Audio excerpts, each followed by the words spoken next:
blackest blues, that's where it will be coldest with a frost, but you'll notice also a weather front arriving in the northwest, and tomorrow that weather front, cloud and rain moving its way south and eastwards, over the hills falling as snow, but tending to fragment, and through the course of the afternoon tending to pull away, leaving some sunshine in its place. Across the UK as a whole, with an improving forecast, we were headed to the hills above Loch Lomond. And Loch Lomond's probably the most famous loch in Scotland, if you exclude Loch Ness, that is. And the hills round about it give some fantastic hill walking. And the two we were doing today lie to the west of Loch Lomond, and as opposed to doing a circular route, we were actually being dropped off today in Glen Douglas and then heading back over the two hills, ending up in Tarbert on the shores of Loch Lomond. Well, we've just been dropped off and we're now all by ourselves with the guys behind me in Glen Douglas, and we're heading up here, and it's looks like quite a steep start. It's pretty bleak at the moment, but this weather front's hopefully going to move through, and by the time we get to the top we're hoping for some sunshine, and we're going to do a traverse. We're going to end up down in Tarbert on the shores of Loch Lomond. That's where we're headed for, over two hills, and it looks pretty rough going. I don't think there's any paths here. Yeah, so we better get cracked on, straight up. Shall we get going? Let's go. There was no break into this walk. We were virtually out of the car and straight onto the steep hillside which headed up towards Beinn Bhreac, the first hill of the day, and it was still pretty damp, but the slopes were steep and grassy, and as expected there was no paths.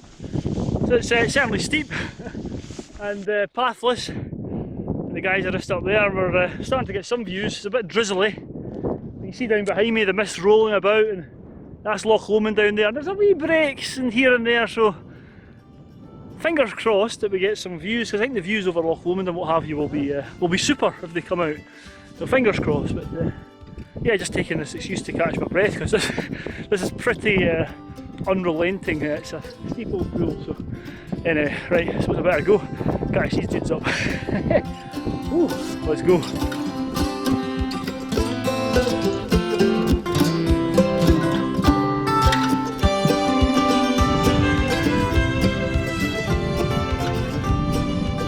Just taking some shelter here behind this lovely positioned boulder, which is grand because it's starting to get a bit windy now. Still drizzling. There's no signs of this front moving off in the next wee while, but maybe by we get to the top it'll be fine. We're about 400 metres at the moment, but the views from here are still quite good down the loch. Every now and again there's these patches of mist that are catching the light. So we've stopped here, taking a bearing on the map and compass, and we're going to be in the clouds soon. So you can see up yonder it's pretty grey. So aye, let's get going. Well, up we went, and we could see the base of the cloud was sitting about 500 metres, and for a wee while we were still getting glimpses down to Loch Lomond, but as we got higher up the hill the cloud enveloped us and all the views disappeared. Well, we're truly in the clag now. We just crossed the fence and really relying on the map and compass now. I'm really hoping this lifts, but so I'm hoping the views are going to expand down Loch Lomond and what have you. But yeah, the ground's now frozen. The snow's getting a wee bit thicker, but it's nothing to worry about. And yeah, the views have disappeared. And I blame these two. The last two times I've been out, the views have been great. So it's entirely the locals' fault. Right, I'll shut up now before I get jumped.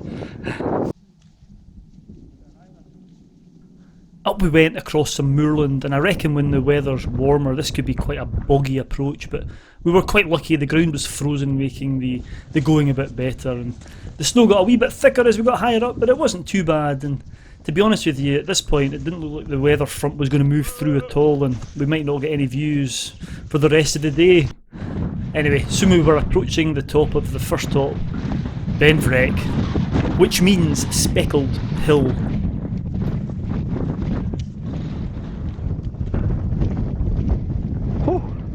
It's a bit breezy, as you can probably tell, and that's us at the summit of Beinn Bhreac, and it's starting to get a bit lighter, but we're certainly not above the cloud, and it's not cleared yet, but I've got high hopes for the next top. What's the next top called? Was it Beinn Ruisg? Beinn Ruisg.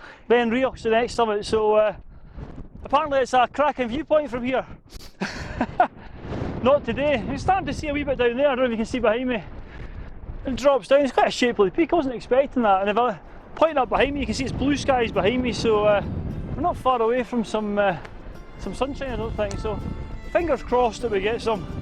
Anyway, map out again and on we go to Beinn Ruisg. We stayed on the summit for about 15 minutes and every now and again it looked like the weather was going to change, but eventually we decided just to cut our losses and head on towards Beinn Ruisg. Well, absolutely fantastic. We literally just came off the top of Beinn Bhreac up there. You can just see it, and about 2 minutes later this happened. It just cleared so quickly. I mean, literally within, I don't know, 2-3 minutes just cleared, so it's fantastic. The views are just really opening up. Arachar Alps are now coming out of the clouds, and Beinn Lomond's just immediately over the loch there, and it's still in the clouds, but it'll be out shortly. And you can see right up Loch Lomond. I'll go up there. Might get a better view up Loch Lomond, up past Tarbert and Beinn Bhreac and what have you. So yeah, forecast was spot on. Absolutely brilliant. So Beinn Ruisg just over here, probably about another 45 minutes to an hour away, and we're going to head over there and then drop down. It's just a linear route today. Back down there, we've been dropped off and then we're getting picked up down there, so not bad, isn't it, Jerry? Not too shabby. Yeah, not too shabby now. Yeah. Let's hope it stays like this. Lovely views, eh? I never doubted it once, the locals, I was slagging you off earlier on, but yeah, fantastic. You can just see the trig point now on Beinn Bhreac, Yeah. which we couldn't even see. When we were up But the views from there are pretty good now, aren't they? They're lovely views. Yeah, it was pretty good. After a bit of banter about the views we'd missed on Beinn Bhreac, we headed on towards Beinn Ruisg, and we were headed for the ridgeline which overlooks Loch Lomond to try and enjoy the views. And it's amazing what a wee bit of sunshine does. Our spirits were lifted and we headed over there with a spring in our step, looking for a spot to have a bite to eat and enjoy the views down Loch Lomond. I'm going to get some of these first. Look at that! Woo! Look at that!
After taking in the views and having a bite to eat on this little top, it's actually a little subsidiary top of Beinn Ruisg, but it's got some fantastic views up and down Loch Lomond and over to the Arachar Alps and Luss hills.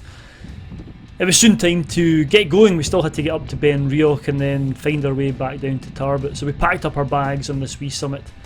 Got the map out again, did a wee bit of navigation even though the sun was out, and headed over towards the top of our second peak of the day, Beinn Ruisg.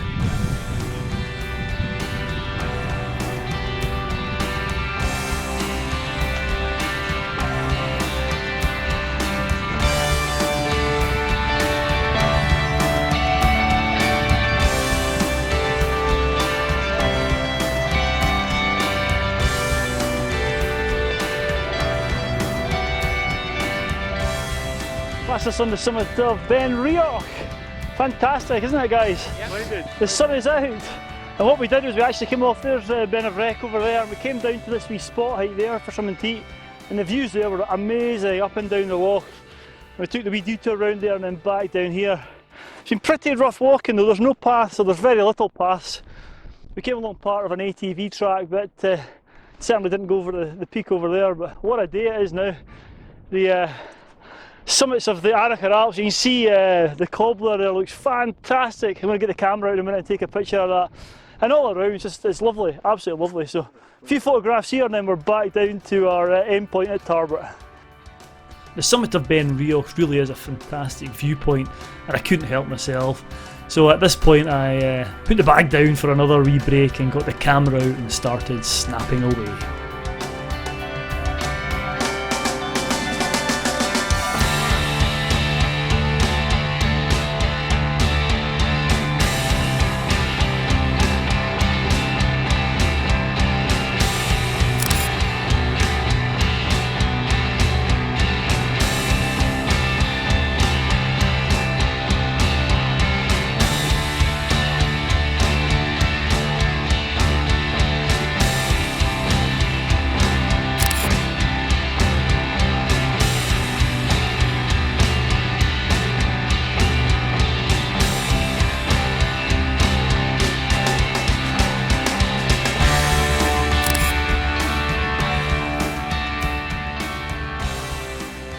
We eventually pulled ourselves away from the summit and the camera had to go back in the bag because we still had to get back down to Tarbert.